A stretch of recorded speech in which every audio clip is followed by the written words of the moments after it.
Hey everybody, welcome to the Blacklist, the show where we interview the elite. Today on my right, we have Menina Fortunato.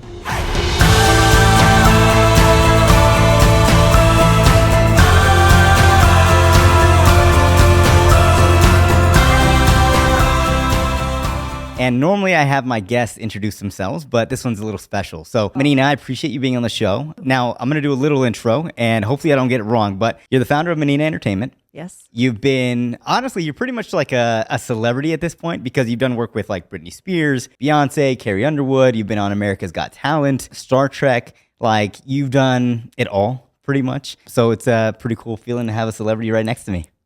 Well, thanks. I don't feel like a celebrity, but I guess I've worked with many, so maybe by association I could be considered one. 100%. Well, for people that are new to the show and that Yes. don't necessarily know you too well, Yeah. I think you do a much better job than I did at introducing yourself. So who is Menina? Well, Menina Fortunato is my name. I'm originally from Vancouver, BC.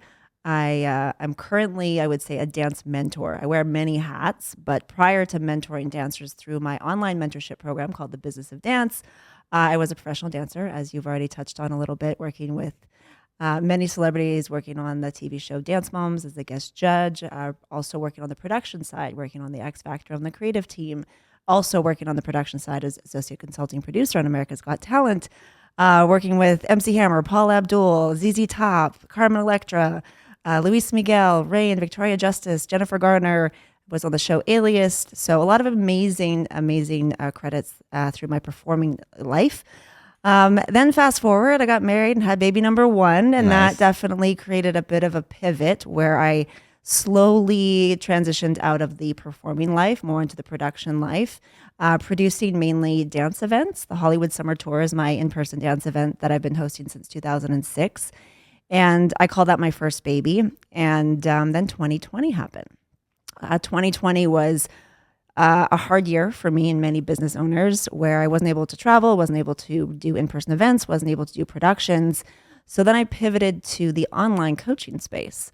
I started with a mom dance fitness program initially because during the lockdown of April 2020, I had baby number 3.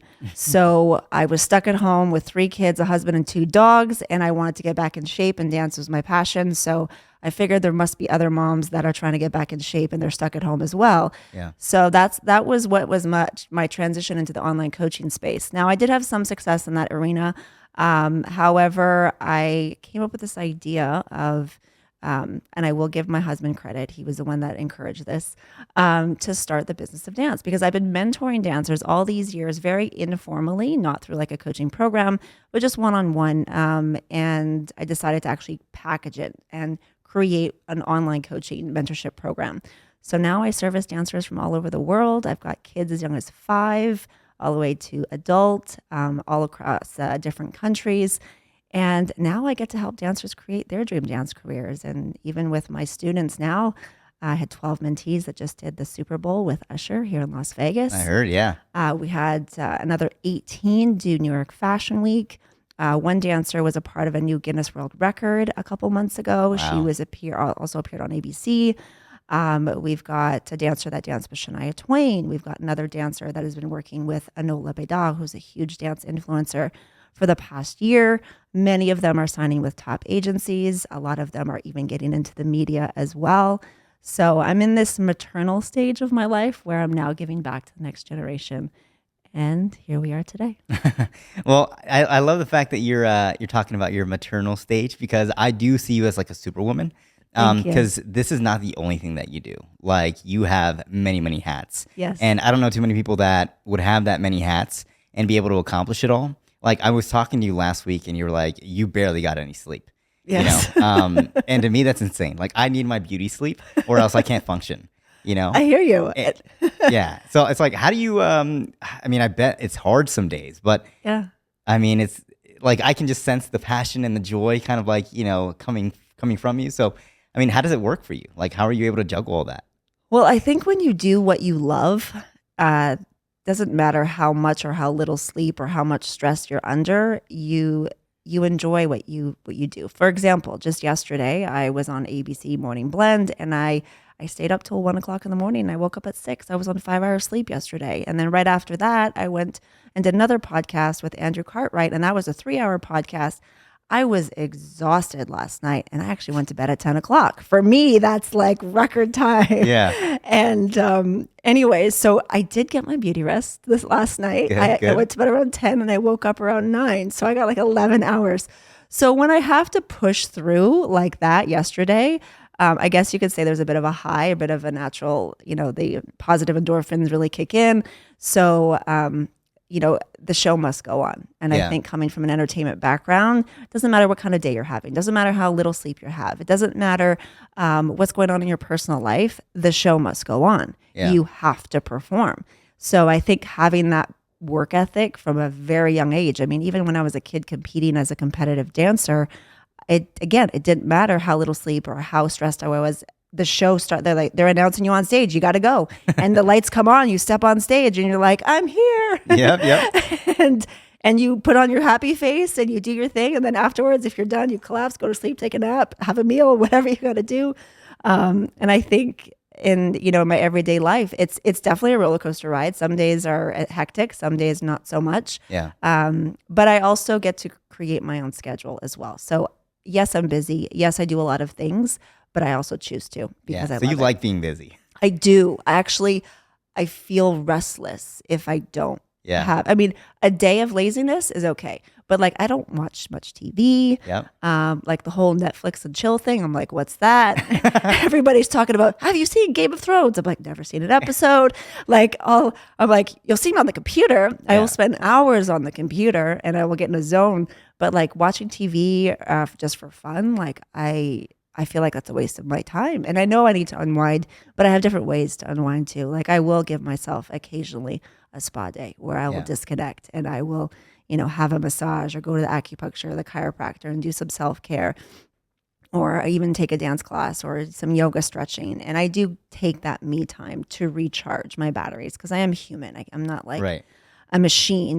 You're a superwoman. But I'm not a machine, but I do, I think as a mom, I feel like all moms are superheroes. I mean, what we juggle. I mean, I have my family here. You just met my family just now, and before this, it was like getting myself ready, getting the kids ready, tucking in shoes and whatever, and tying laces and all these things. Like that's just life as a mom. And then equally, I'm messaging my team on Slack right before. I'm like, okay, I'm not going to be available for the next couple of hours. Just FYI, because everybody panicked for 3 hours because I was even my own husband was like, are you okay?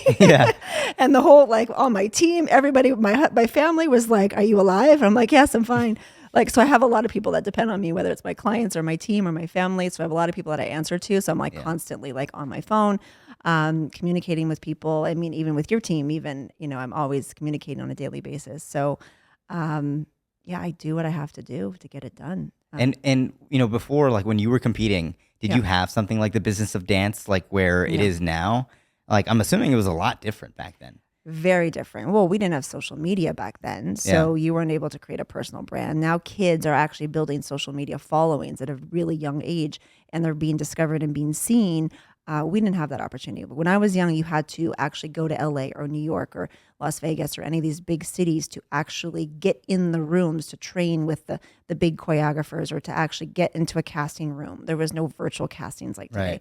There was no, you had to do an in-person audition. There was no self-tape auditions like there are today. As a competitive dancer, back then it was also very different than it is today. Kids now, I'm sure it's like that in sports too. Everybody gets a participation trophy. It's gold, silver, platinum, ruby, diamond, titanium, double, whatever, all these ridiculous awards now. In my time, it was first, second, and third. So if you didn't place top 3, like my very first nationals competition was here in Las Vegas at Caesar's Palace in 1989, I believe. And I got third and I was happy. I was like, that's pretty good. Woohoo, I got third. My first year of competition, first year dancer. I was like 9 years old. There's the math for my age. Anyways, and I learned also how to deal with a lot of rejection. I think that was, whereas kids now, I feel like we're living this era of like helicopter parents where everybody wants to feel good and parents are protecting their children, from their bumps and their bruises, both physically and mentally. where I had bumps and bruises, literally, physically and mentally, where there was days where I didn't win any awards and I had to deal with that loss and rejection. And guess what? Better luck next time. Try harder. Get back in the studio. Train harder. Yeah. And without realizing, when I look back, I really feel like that really prepared me for life. You Yeah. know, for the dance career, for the business life, because I'm sure as a business owner, it's like a roller coaster ride. Every day. You know, you're literally a problem solver. Yeah. Like as a business owner, that is what you are. You are a problem solver. You solve other people's problems. You solve your own problems on a daily basis. Yeah. You know, and you deal with, highs and lows. But I think as long as you love what you do, whatever that thing is, whatever business that you run, at least that's what keeps me going. And that's Yeah. why I had to do something related to dance when I was thinking of what could I do from home. I wanted a pandemic-proof business that didn't rely on travel, that didn't rely on in-person events, that didn't rely on the government telling me what I can and cannot do. So I want to be able to do something from home that was flexible, that allows me to be with my family, or if I'm traveling, as I told you prior, I'm on the road for 2 months Which is insane. with my family while running my business, Yeah. serving my clients. I mean, I just did like 3 hours of coaching calls before I came here from my hotel room, Not to cut you off, Yeah, but go ahead. And that's another thing where it's like you, when I'm saying like, yeah, you do a lot, like you are literally going to, I think you said France, Yes. Portugal. Yes.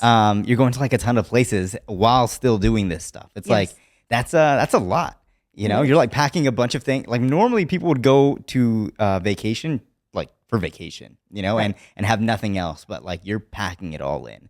And I mean, that's really cool to see, Thank you. So anyways, going back to the business of dance, Yeah. your method of like teaching, is it the same where, because I've seen a TV show, I don't know exactly the TV show, but I'm pretty sure everybody knows it. It's where there's like little kids dancing and there's this lady that's like a little bit mean. Dance Moms. Okay. I was a judge on the show. Yeah. That's the Yes, one. So it's yes. like, is it like that? What I do, Well, two questions. or the real dance world. For you, yeah, I'm assuming you're not like that because to me, you're a very nice person. Thank you. Right? But I'm assuming that it was like that when you were growing up. Well, my father was my first dance teacher, so he was hard on me. Yeah. And the father-daughter dynamic was tough. I'm not going to lie. We did butt heads. He's stubborn. I'm stubborn.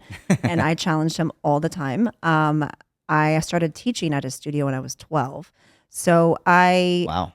he's Portuguese. So if you know anything about Portuguese culture, I mean, alpha male, right? Yeah. And then here's this strong-willed young child, in his dance class. So he wasn't like Abby Lee Miller, the teacher that you're thinking, referencing. But he did give me tough love. I mean, I think he was hard on me because he wanted me to do well. Yeah. And it was all out of love. I'm a different type of teacher / mentor coach, if you will. I do give my students tough love. I'm not mean about it. I'm not rude about it. But, when we do a coaching session, I'll be honest and say, I don't think this is going to work. Yeah. I think you should do it this way. Or I think we can make this better. And I will give them constructive feedback. I'm not going to just be like, oh, good job, buddy. Little Johnny. Right. Well, how does that work now? Because like you said, a lot of people now are like, a little sensitive and they're kids. And, right now in this day and age, they do get participation trophies. So, Yes. if you're not used to that, like do you tiptoe around it? Or is it fine? Part of the interview process to be a part of my mentorship program, one of the questions is, can you handle tough love? Yeah. Because the reality is, if you want to be a professional in this industry, you need to really know how to deal with rejection, and you need to deal with criticism, because you're constantly being judged. When you're going into a casting room, you're literally being told you're too tall, too short, too black, too white, too this, too that, too ugly, too pretty, too skinny, too fat, too you're constantly being criticized. So when you come from that participation trophy upbringing that this generation is dealing with, I tell the parents, I said, I don't think your kids are ready for the real life of the dance world, because they don't care about your feelings. Yeah. They're going to say yes, no, thank you for coming. Have a nice day. Don't ever come back. No, they're not going to be that mean. But you get my point. It's just yes, thank you for coming. Yes, thank you for coming. Next line, and that's just how it works. And sometimes it has nothing to do with you. Sometimes it has to do with, do you fit the costume? Or Right. do you match the partner that they're trying to match you up with? Or maybe they're looking for a specific skill set, or maybe they're looking for a blonde and you're a brunette, Yeah. whatever. There's so many different facets and reasons why you get cast or not get casted for a project. But you do need to learn how to deal with rejection, because everyone in the dance industry that is in the professional world and in entertainment in general, ask a singer, ask an actor, they deal with the same thing. Constant rejection. Yeah. And it's not for the faint hearts. Like if you are someone that's hypersensitive that cannot deal with rejection, then this business is not for you. If you're someone that loves what you do and knows that and trusts that eventually you will get your time, your break, your moment, when it's, as long as you do your work, you're training, you're building your skill set, you're pleasant to work with, you're professional, you have good etiquette, you take care of your mind, body, spirit, you look good, all these things. If you do your part, you're on time, you're professional, then the right opportunities will come. Yeah. And if you got to treat it, and I tell dancers all the time, you got to treat this like a business. You got to treat this like, and you are a product at the end of the day. You're selling yourself. It sounds really cheap to say this, but you're selling yourself as a brand, because brands are basically going to be buying you. They're going to, Pepsi, Coca-Cola, whatever, they're going to say, you are going to be the face of our commercial. Therefore, you need to present yourself in a way that would make you hireable. Yeah. And sometimes you're right for the job and sometimes you're not. And that's just the way the cookie crumbles sometimes. Yeah. Are there signs of like, you can just tell that these dancers will make it and like others won't? I think there's star quality. I Yeah. think there's that, what they call that it factor. Yeah. What is that? It's that.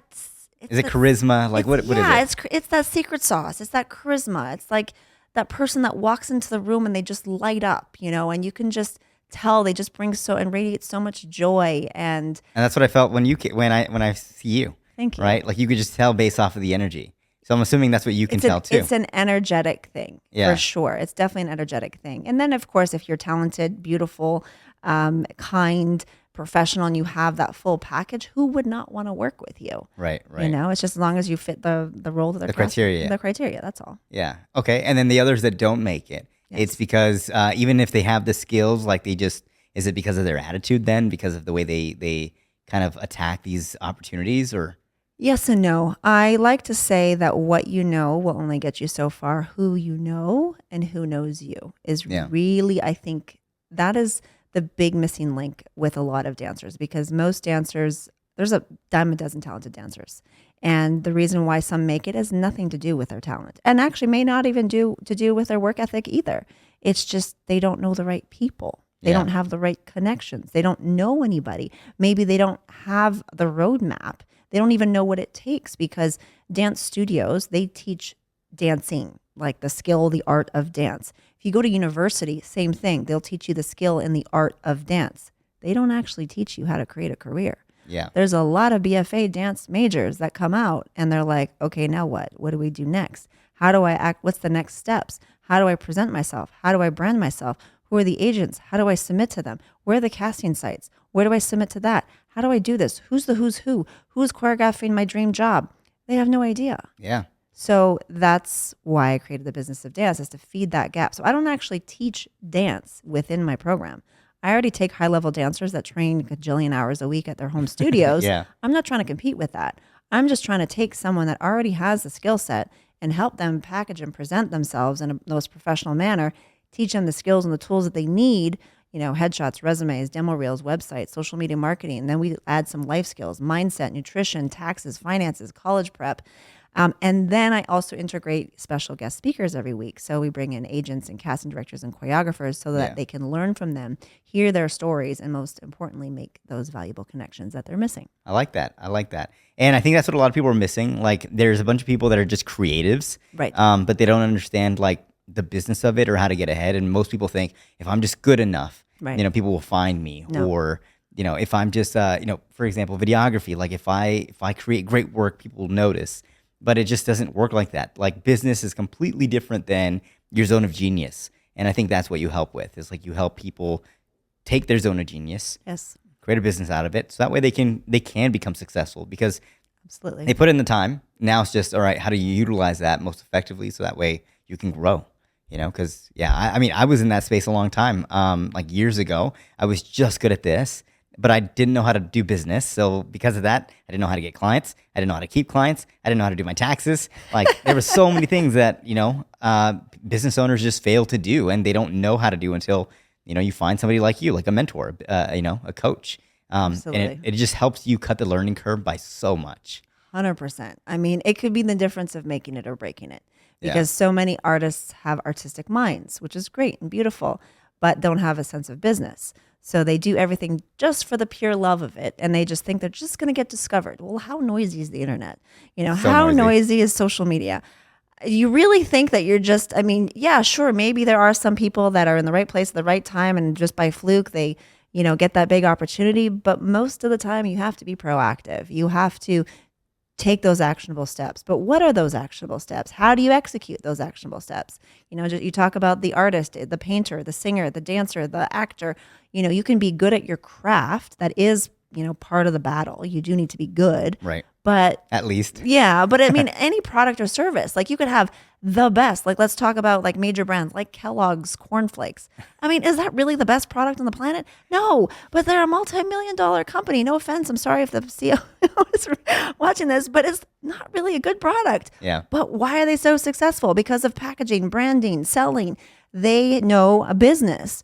And there's, I'm sure, an amazing products and services out there that no one ever knows about, that are never on the shelves, that are not being sold, and it has nothing to do with the quality of their their product. Yeah. It has to do with their marketing, branding, and sales, which is exactly the same thing with the dancer. You have to understand that you are a product, you are a brand. You need to know how to market yourself and sell yourself so that somebody will buy your services at the end of the day. It's the same concept. 100%. Question for you. Do your kids like dancing? Like, are they into that? And do they want to become dancers or, just for fun for them? Yes or no? Yes and no. So my oldest is 13. She did dance for a period. And then a year ago, she said, Mom, I don't want to be a dancer like you.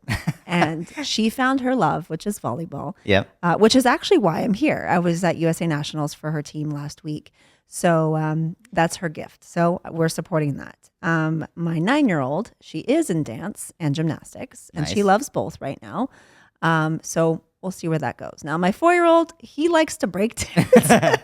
He's a little breaker at home. Like I got some videos of him where he's just freestyling, and we are going to the breaking competition at the Olympics. Oh, so wow. I hope that will like inspire him.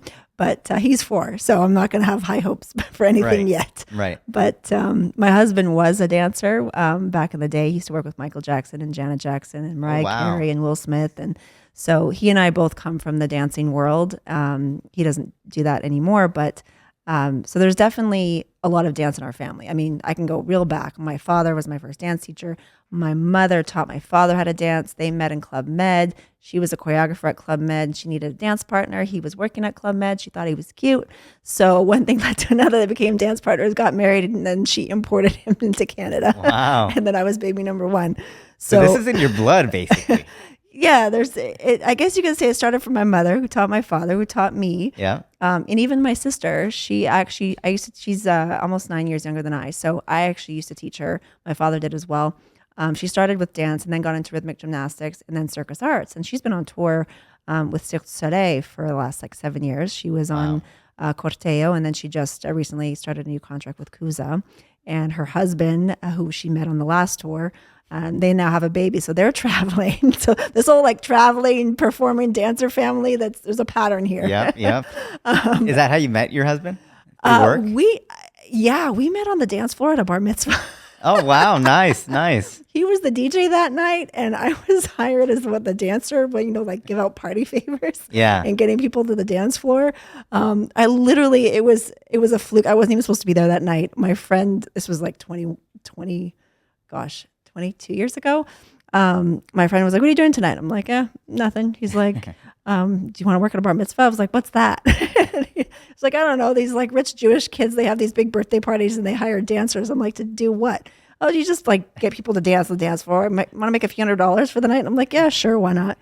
And I was dancing. Funny story. I was dancing with the client's son, who was 16, and I think he had something to drink because he was a little bit inappropriate. Let's just say this. And I was trying to be polite, and I was backing up. I'm like, okay, this is getting awkward. And my now husband saw the energy of how I was okay, and the father's like, yeah, son, Oh my cheering. gosh. And I'm just awkward. awkward. Yeah. And then my husband extends, well, at the time, he extends his hand, he twirls me in, and we're dancing to Michael Jackson's Butterfly. That's so and then cute. it was like, we were just step touching, and then I was like, you can dance. Like, I could tell. Like, he wasn't full out busting a move, but Right. there was just this rhythm thing. And then I was like, loving the music. And then, yeah, we were step touching, and then, well, the chemistry started on the dance floor, and the rest is history. Married with 3 kids, and 22 years later, So he saved you he that did. night. Yeah, he did. Wow. That's amazing. That's amazing. Awesome. Well, going back to the business of dance. Yeah. What range is like the people that work with you? Like, I mean, Age range. yeah, age range. Yeah. My youngest was 5. She's now 6. And I think the oldest we've had is 36. But I would say the bulk is that teenager, either latter part of, well, actually, the kids 10 to 12 group. There's quite a few of them. Yeah. And then we've got like the, I don't know, 15, 16, 17, like thinking of what's after high school age group. And then we've got the college students, and then we've got the college graduates. And then we get the occasional more mature dancer that still just hasn't had their break. Yeah. And when they're younger like that, I'm assuming you talk to the parents Absolutely. to help them with the business part. Yes. So the 5, now 6-year-old clearly did not sit through all the lessons. Yeah. I like What is this. taxes? They're like, what? No, the child at that age, especially when they're that young, the program is for the parents. Yeah. They're the ones that do the homework assignments and watch the videos and participate in the calls and ask the questions. Like my youngest, who's now 6, she's in this past year just blown up. She's got 2 agents in 2 different cities, several magazines, several brand deals. New York Fashion Week, another one did just incredible list. Like we talked, she had nothing when she came to me. No resume, no headshot, no demo reel, no website, nothing. Now she has all these things. She's 6 years old. This kid's nonstop. Last week, I think her mother said she's working some musical. I can't even keep track. There's so much that's going on. And I almost didn't even accept her too. Really? Because at first I was like, your daughter's a very beginner. She's still a beginner dancer. I mean, Yeah. what do you expect from a 6-year-old? Yeah. She's a cute kid. She's got a big personality, and she wants to be a star. That's what she tells her mom, and her mom is very supportive. She was a former dancer. Okay, because like in my head, it's like that's so hard to fathom. Like, how do you know between a kid wanting to take up dance as like a profession because they're kids, or like they're just dancing because they love it? It has to be fun at that age. It has to be something they enjoy. The kid just enjoys to. So how did the mom know then? Is it because she was just already like part of that business before? Well, she was a ballet dancer at one point in her life, so she understands what possibilities are from dance, and she didn't have the level of success that she hoped for. Yeah. So I think there's that wanting to give what you didn't have to your children. Right. And her daughter has a passion for dance, enjoys being on stage, loves the camera, tells her mom every day, I want to be famous. And, so she's there to nurture her child's dreams. And, the daughter doesn't understand half of the stuff that we teach. Right. The mother just gets the stuff done, and then the kid just needs to show up when it's her time to perform. Well, look at her now. That's like the dream. Don't have to learn anything and just go out and do your thing. She's got a full, we have a problem now. Her resume, because the dance resume is 1 page. Yeah. She showed up to me the other day and was like, I have a 2-page resume. How do we bring this down? I'm like, we gotta take things off. Yeah. Like at 6 years old, like who has that problem? That's a good problem to have. So yeah, it's amazing what you can do. And she proved to me that this program could be for anybody, because when I initially created it, I was thinking more for the teenager that's thinking about their next steps, their future career. I never thought children would be able to benefit, but actually my kid dancers some of them are doing better. Yeah. Because there's this thing in casting where for child talent, they want them to look like kids. So that's generally around that 12 and under mark. Yeah. But once they get into that tween phase, that's a harder time for castings, because they would rather hire a legal 18 adult to play 15, to play 14, because they don't have to deal with the child labor laws and all of that. So the bookable years really is that 12 and under mark, and that 18 and over mark. Those teen years, those are like the really heavy duty training years. Yes, there is some work. They can get some opportunities, but it's a bit harder. So the initial target market that I thought this was for, ironically, they have a harder time because of that age bracket that they're in. Yep. Whereas the younger kids who I never thought this was going to be for, they're thriving because how many children have headshots, resumes, demo reels, websites? Like none. Yeah. Exactly. So there's not a lot of competition, and a lot of parents that want to get their kids in entertainment, they don't have a clue. They go to these mall talent scout things that I don't even know if they're legit half the time, and they don't know how to navigate. And then they get sucked into these scams sometimes where they don't know how to differentiate a legitimate program versus, an illegitimate program, and what's ethical, what's not. And that's also something that I teach in my programs as well, is for them to decipher like a simple thing like an agent. An agent does not collect any upfront money from you. They only make a percentage of your earnings when you book work. Yeah. So a lot of parents don't know that. And then there's some scams out there that said, oh, you can be a part of our agency, but you've got to take this modeling course and you got to do these photos, but it has to be with our photographer, and it's going to be this $2,000 thing. And that's your entry point to get into their agency. And I said, no, an agent only makes money when you make money. Yeah. They can recommend photographers. They can recommend classes. That's fine, but they can't make that a requirement to work with you. Yeah. And I said, it's no different than like the real estate, market. You don't make money as a realtor unless you sell a home, Yeah. And you don't pay your realtor until they help you buy or sell a home. So it's the exact same thing for the dance and entertainment world. There's a percentage, and it's typically between 10, 15, and 20, depending on what type of work and what country you're in.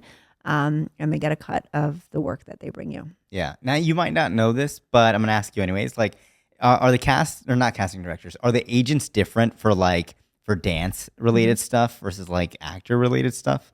I assume so. Yes. So there are what you would call talent agencies that do kind of represent people across the board: acting, singing, modeling, dancing. They're just kind of more generic. Yeah. But there are specific dance agencies as well. Okay. There's quite a few in LA, quite a few in New York, Vancouver, Toronto, London. Those are kind of like the bigger cities. Whereas in the smaller cities, they generally don't have dance specific agencies. So that a dancer usually would go to a generic talent agency. Yeah. Like when I was coming up, I had my first agent when I was 11 or 12, but it was actually a talent agency, and they were sending me for acting stuff. Like it was like acting commercials and acting for film and TV. So there wasn't really there was no dance agents when I was coming up. Like it was, if you wanted to be in film, TV, and commercials, you might get lucky if they're looking for a kid who dances in a commercial. Then okay, they'll just submit you for that. But now that there's dance centered agencies, most of the work tends to go through them. Most of the better dance jobs tend to go through them, because the choreographers, for example, they'll just contact those specific dance agencies and won't even contact a lot of those other acting type agencies. Yeah. Because they know the talent from those agencies are generally high level. Yeah. And then there's sometimes even in-house castings. I've seen that happen as well. Like my agent, when I was a working dancer, the choreography department would go to the dance department and say, hey, we're looking for ... Who do you have in your roster? And I booked several projects just in-house through my agents at the time.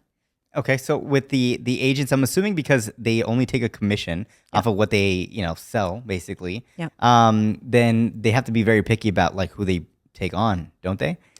Well, yeah, because they want to make sure that you make money, that you work, Because if not, they don't make anything. Exactly. Otherwise, you're just sitting on their roster collecting dust. So is that where you come in then, where you're like, all right, look at this person. They have all this stuff. This is why I can help with that. I can help with. So I have relationships with pretty much all the major dance agencies.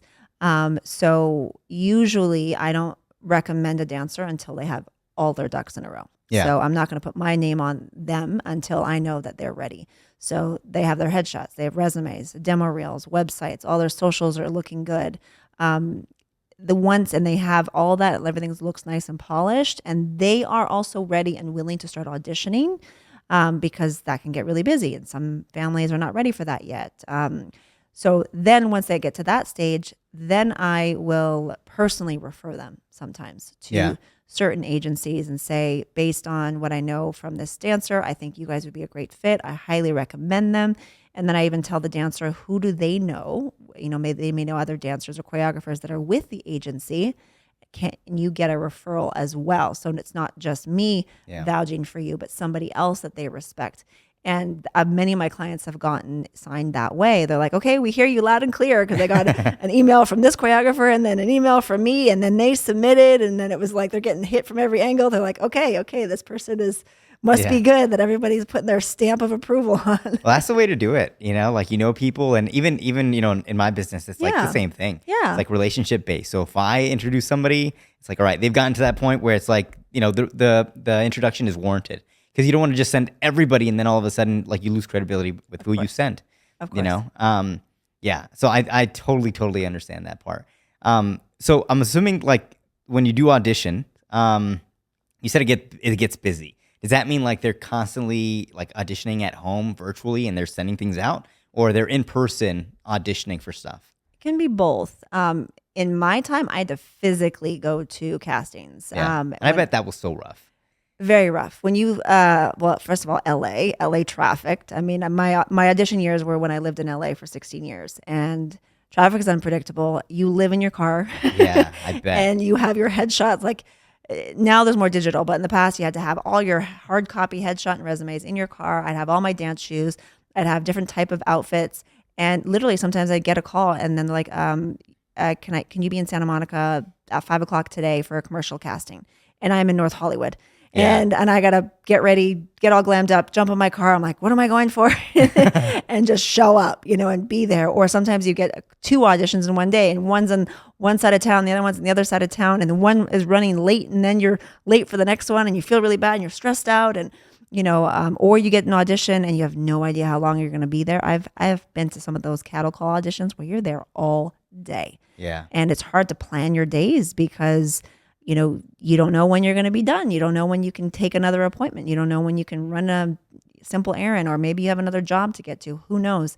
So in my prime dance days, I feel like I was auditioning at least 3 to 5 times a week, at least. Yeah. My agents kept me really busy in my prime years, and it can be hard. So if you're a kid that's in school, that's training every day at the studio, that's competing on the weekends, parents are working full time, who's going to take the kids to the castings? Yeah. So, usually there's one parent that kind of has that flexibility, and the other parent, maybe they're more tied down to their job. I know a lot of kids that actually homeschool because of this. Yeah. Because they want to have that flexibility. I have one mom who is crazy like me. She runs a dance business and travels with her children and attends every dance convention, competition, goes on Disney cruises. Like, she's like nonstop. And then her daughter has agents, and then occasionally does self-tape auditions while on the road. Yeah. There's definitely more self-tape auditions now, which I didn't have that luxury. But there's pros and cons to it, because there is something to be said of walking in a room and feeling people's energy and being able to read the room. And you can't do that virtually. Virtually, you're doing the self-tape. You have no idea who's watching it. You have no idea what they're looking for. You can't even ask a question for feedback, because sometimes I would go into an audition and I would ask them, can you clarify when you, in the direction it says, what do you mean by that? Or what were you looking for? Yeah. So you can get some feedback before you actually present whatever you're presenting. But in a self-tape audition, you don't have either that capability. It's just the directions. It's just the directions on an email. That's all you get. And Yeah. you're like, I hope I figure this out. And then there's so many other factors, because now you're not just worried about what, your slate, which is basically introduction to the camera, and profiles and showing your hands, or is it a close-up shot they want? Do they want a wide angle shot? And then you got to worry about your background. Can you find a clean wall in your home that doesn't have decorations on it? Or, for myself and some of my clients too, we have these like portable black, what do you call it? Like screens, if you will, where Yeah. just have a clean background so you can do your self-tape. And then you got your ring light, or maybe you got your mobile mic now. So you're playing talent, you're playing director, you're playing videographer. Sometimes afterwards you're editing, so you're playing editor. Yeah. So these are skills now that today's dancers have to learn to be able to do these self-tapes, because sometimes that could be the difference of booking a job or not, because they see, wow, this person's professional, they had good lighting, they look good, they know how to dress, they had good sound, like all these things. Like, if this is how, how you do one thing is how you do everything. So if this is how you do a self-tape audition, I can only imagine working with you. It's going to be bliss. It's going to be beautiful. Yeah. But if you're like looking like a hot mess, your lighting's bad, your sound is horrible, people are going to prejudge that. They're going Right. to they're going to be like, you didn't put much effort into this, so I don't know what kind of person you're going to be on set. They'll just skip it probably. Yeah, they might look 10 seconds and be like, next. Yeah. Yeah. So it really does ruin your chances if you don't know what you're doing. Exactly. Yeah. And then, this personally, like, I'm curious, like you said, some of them are like all day things when you go in. Yeah. Why is that? Is it because like you have to keep redoing it or you have to watch everybody else kind of Both. audition? Well, for example, Britney Spears audition, 2001. I first moved to LA. There was hundreds. I don't even know. I'm maybe guessing 700. Damn. Hundreds of dancers lined up around the block to sign in. And they do what they call like a typecast, where they literally just line you up in rows and they go, thank you, please stay, thank you, please stay, thank you, just to shave off and you didn't even get a chance to dance. And they're doing that based off the criteria of what they're looking for or just whatever. You don't know what they're looking for. Yeah. It could be purely look. It could be a height. It could be ethnicity. It could be, you don't have a clue. Luckily, when I went to that audition, I made that part of the cut. So, but there's dancers that didn't even get a chance to dance, Yeah. And they have to, so then you're in a room. Imagine this big studio. There's hundreds of dancers. They've shaved it from 700 maybe to 500. I don't know. And then you're learning this choreography. First of all, you can't even see unless you're in the front row. And they're spitting out this choreography super fast. You got to be quick on your feet. So memory, your retention better be good because you're like 5, 6, 7, 8, 1, 2, 3, blah, blah, blah, blah, blah. And they're like, okay, let's do groups. And you're like, panic, and then you're stressed out and this pressure and you've got to look good and you got to, basically you're performing with very little prep time. You can barely see half the time. Everybody is looking great and you're feeling intimidated and all the emotions and the running high, the butterflies. And then you got to wait for everybody to go through in their groups of 5 or 10 or 8 or whatever they have. And they call you out. Most of the time it's by number. Sometimes it's by name. And they'll be like, okay, let's do it again. Switch lines. So that takes time. And then they'll do a cut. And sometimes they wait for everybody to go before they do that cut. Or sometimes they let you dance and then they cut you right on the spot. And then they go to the next round. And they'll just do round after round after round until they narrow it down. Like for Britney Spears World Tour, it was 2 days. That's intense. It was very intense. So we had to come back the next day and I made it down to the last, 30 some dancers. And I'm thinking, there's only 30 of us left. I show up to the next day and there's another 100 some dancers there. I'm like, where'd they come from? And I found out that was the invited only call. I went to the open call because I didn't know anybody. They didn't know me. And my agent sent me to the open call. The next day was all the dancers that the choreographers had requested. Damn. Because they know them. And I'm like, so these are the big boys now that I got to compete with. Yeah. So again, another combination, another bits of choreography over and over again, getting cuts, freestyle rounds, all the things. Like I'm exhausted. We haven't had proper like a meal yet. We're just eating snacks out of our bags. Some of those processes can be a day, 2 days. Janet Jackson, I think that was like I made it through the first 2 days. I think they did like 3 days, if I'm not mistaken.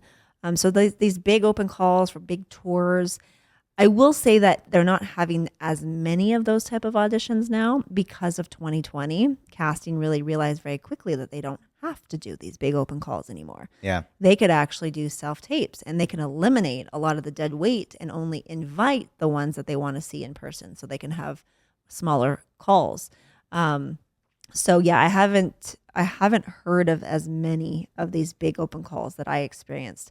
But when I look back, they were also kind of exciting too because it was survival of the fittest. Yeah. And then you had to have endurance, you had to have stamina, you had to be quick on your feet, you had to have the mental toughness to deal with and then be professional, be kind, all these things, and it's just like it's battle tested. You really have to have it, I would say, because even now, I don't feel like you've stopped doing that. It's just like a different version of that entirely. Like you were telling me yesterday, you did 3-hour podcast, and then you did a TV spot, and then you're still a wife and a mother, and that's still basically a 24-hour job every single day. Like your only rest time, I would say, is sleep, and you don't even like sleep. So it's like no, I love sleep. I do. Trust me, I love sleep. You just love not to take it, I guess.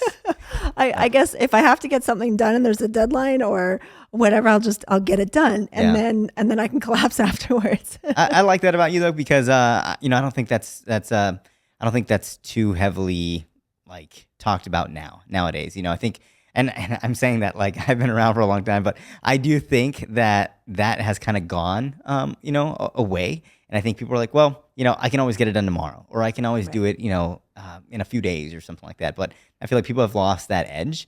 And I don't feel like you've lost that at all. There's a reason why you're very successful. I actually don't know if I can say, but like you're getting, I'm going to say it anyways, then we can cut it out. But like you're going to be featured in like Success Magazine in like an actual issue from like the editors, which is a big deal. Huge. And I think because they see that too. They see that, they see what I see, they see what a lot of people see, and that you have the it factor, Do you feel like you have the it factor? And if so, was there a time when you were like, I just knew I was going to be this is it? Well, there was this running joke in my family when I was a kid. I used to tell my parents, Mom, Dad, I'm going to be rich and famous one day. Yeah. And that was always a thing. And they're like, how? I don't know. I'll just figure it out. So I think there was always that little girl in me that always wanted the limelight. And, as a dancer, I felt like I was always supporting the stars. I was in their proximity, and I was, I got to taste what it's like to perform in front of 60,000 people in this roar of, but they're not cheering for me. They're cheering for the singer that I was working with, So I got like a taste of it, and there was always a part of me that like, why can't I have that? Yeah. Why can't I have a taste of that? It's because I'm a dancer, and people value singers more, and I'm like, why can't dancers be superstars? And we are seeing a shift. There's a lot of dancer influencers now that are getting major brand deals, that are making great money, that have millions of followers. That was not even a possibility in my time. In my time, your biggest job was like touring with Janet Jackson or Madonna or Michael Jackson. Like that was the it job that you wanted. Right. And then you had shows like So You Think You Can Dance or Dancing with the Stars that suddenly put dancers, in the limelight. And now dancers from those shows are actually now considered celebrities. Yep. So we're seeing a shift. In my time, I was inspired by a show I don't even think you even remember is Star Search with Ed McMahon. Okay, that's way before your time. That really just Ed McMahon, Star Search, that inspired me to dance. It was like America's Got Talent is today. Yeah. And it was like the talent show. And there was dancers on that show that inspired me to dance. Now some of them are even my friends, which is full circle moment. But I always wanted to be in the limelight. I always wanted to feel that. But now more than ever, the fame part, I don't think really intrigues me as much as wanting to create a lifestyle for my family and for myself. Being able to do what I love, create my own, have creative control of what I want to do, and be able to share that gift with others. And there's something that's so fulfilling right now to be able to help the next generation, because their wins start to feel like my wins. It's almost like your child, like you want your child to grow and be successful, and you're going to be that parent's like, oh, good job, Johnny. Yeah. And that's how I feel with my clients. And it's just so cool when I watch them, when they share their gratitude with me, it means like the world to me. And I feel like I never imagined sitting in this seat. Like I never imagined this whole like podcast. Like I didn't even know what a podcast was several years ago. Now I have my own and I'm on other people's. Like this life that I'm living right now was not a part of the initial dream, but in some strange way, I feel like, well, maybe this is what was supposed to happen. Yeah. Maybe I didn't get my chance to be a big famous dancer growing up, and I was supporting all these, but maybe that was the training. That was the training wheels for what's next. Yeah. I mean, I don't know, but that's why I feel like very comfortable, even in this setting, being on camera. Like this is what I've done my entire life, being on camera, being on stages. Like this is nothing new for me. This is just in a different capacity. This is just a different way of doing.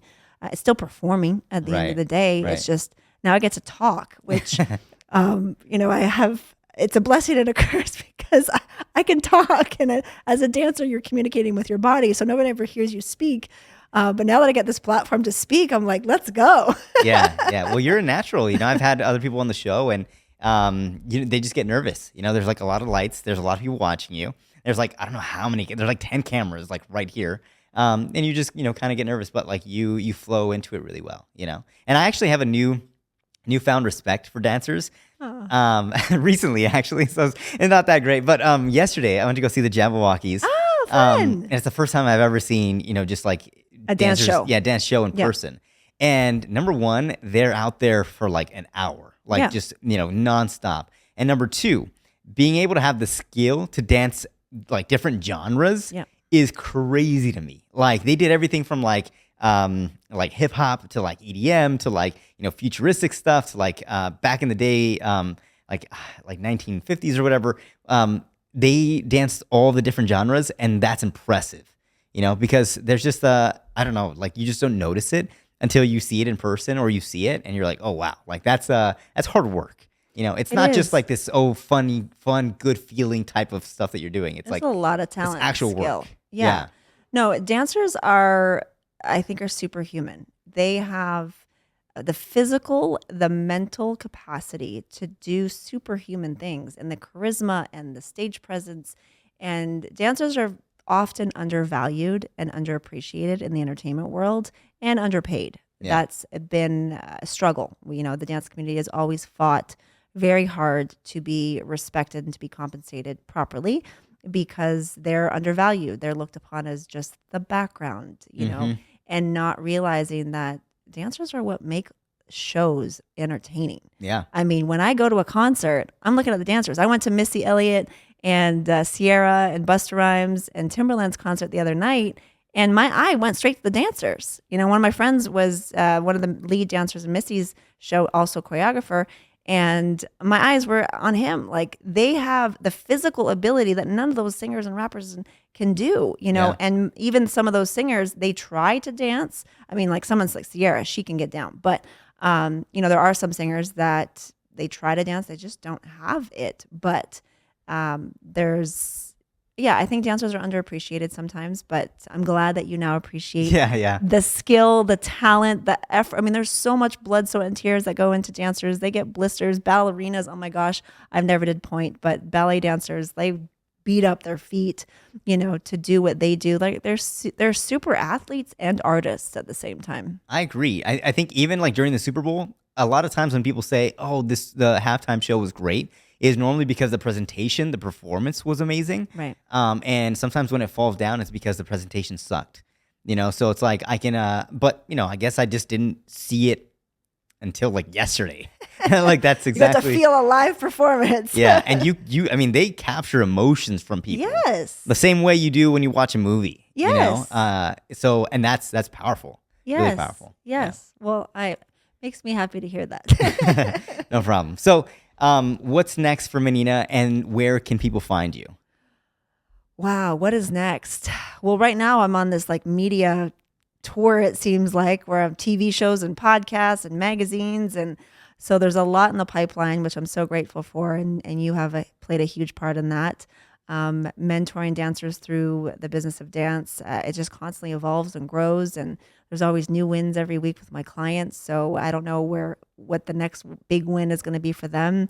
Me personally, there's a lot of travel coming up. As you mentioned, I'll be in LA next week hosting the Hollywood Summer Tour, which is my in-person dance event. And then we'll be going to Paris for the Olympics to see the breaking competition, which is the first in history. So that'll be a historical moment.